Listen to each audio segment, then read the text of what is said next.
ஓம் ஸ்ரீ மகா பெரியவா சரணம். எப்போதும் மகிழ்ச்சி. எல்லோருக்கும் பணக்காரராக வேண்டும் என்ற ஆசை உண்டு.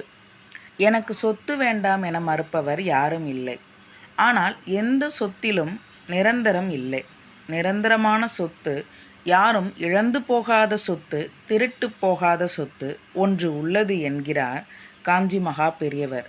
அப்படியானால் அது எது? அழியாத சொத்தை நமக்கு தருபவர் குருநாதர். இறந்த பின்னும் இந்த சொத்து வருமா என யோசிக்க வேண்டாம். நாம் மீண்டும் பிறக்காமல் தடுக்கும் சொத்து இது. அதாவது மோட்சம் அளிக்கும் இந்த சொத்து கடவுளுடன் சேர்த்துவிடும். அப்பேற்பட்ட இந்த சொத்து தான் ஞானம். அதை அடைய வழிபடுபவர் குருநாதர்.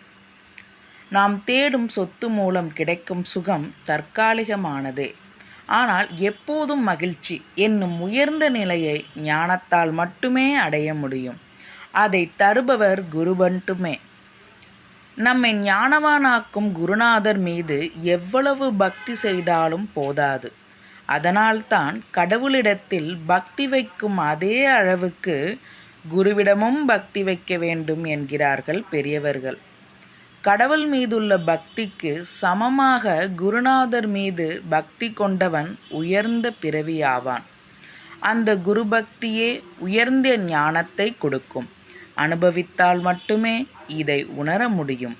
குற்றாலம் போனவர்கள் வர்ணித்து பேசுவதை கேட்டிருப்பீர்கள்.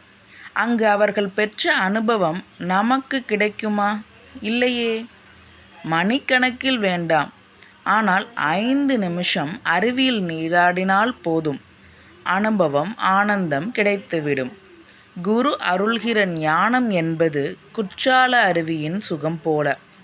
அதை அனுபவித்த பின்னர் தற்காலிக சுகம் தரும் சொத்தின் மீது ஆசை வராது.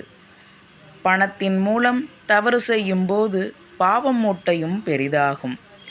ஆனால் குருநாதர் தரும் ஞானம் என்னும் சொத்து தானும் வளர்ந்து நம்மையும் வளர்க்கும்.